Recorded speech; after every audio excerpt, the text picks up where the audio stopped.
The steak plates hit the table one by one, juicy, pink, steaming. Then came the desserts, chocolate cake for one cousin, creme brulee for another. The laughter was loud, forks clinking, glasses raised. Except in front of me, my plate was bare. My aunt leaned closer, her brow furrowed. Did they forget your order? My mother-in-law smiled, lips sharp. Oh, I only ordered for family. The table stilled. I felt the heat rise in my chest, but I didn't flinch. Instead, I turned to the man beside me, my husband, the one who promised I'd never feel like an outsider. Am I family or not? I asked. His jaw flexed as he chewed his steak. Don't do this, not here. His voice was low, dismissive. And that was it. That was the moment everything shifted. I met him 8 years ago, when I was naive enough to believe love could silence bloodlines. His mother smiled at me back then too, but it wasn't kindness, it was inspection. I saw it in the way her eyes scanned my clothes, my posture, as if calculating my worth like a stock on the market. Still, I tried. I cooked at her holidays, cleaned her dishes, laughed at jokes that stung. I thought if I loved her son enough, she'd open the gates. But small cracks formed quickly. Family photos I wasn't invited to. Vacations booked without mention. My name never added to group texts. I told myself it didn't matter. He mattered. Until nights came when he didn't defend me, when silence became his weapon. And tonight, he let her erase me, openly. I should have been furious, but fury is loud, messy, and powerless. I've never been loud. My revenge has always been quiet, calculated. While the rest of the table dug into steak, I swallowed the humiliation like a pill and smiled. They thought they'd broken me.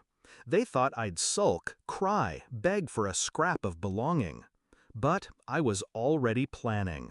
The first move was patience. I kept my seat at the table, nodding along, laughing at jokes that weren't funny. I let my husband's family believe they'd won. The second was precision. Over months, I built my independence quietly. I diverted income into an account no one knew about. I researched property under my name only. I gathered receipts, emails, evidence of every time my husband siphoned money for family emergencies that were really his sister's shopping trips and his mother's credit card bills. The third was timing.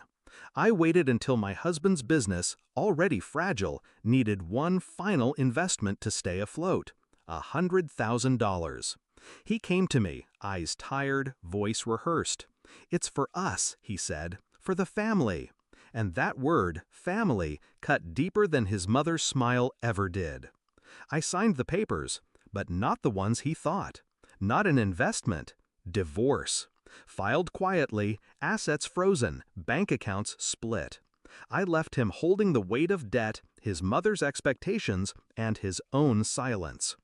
The climax came at another dinner table, this time in a lawyer's office, not a restaurant. He sat across from me, his mother at his side, still clinging to the illusion of power. "This isn't fair," she snapped. "You're ruining him." I leaned forward, calm.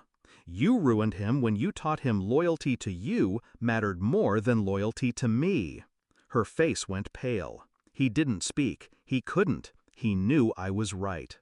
Now, when I think back to that night, the empty plate, the laughter around me, I don't feel anger. I feel clarity. They gave me nothing. Not food, not family, not respect. And in return, I gave them exactly what they served me. Nothing. Except this time, it came with consequences. They eat their meals together still, but without me. Without the money, the support, the silence I once gave. Their empire of control collapsed the moment I walked away. And me? I eat well. Alone, maybe, but in peace. My table is mine, my food is mine, my name is mine. The truth is simple. I never needed to be their family. I only needed to remind them what happens when you mistake silence for weakness.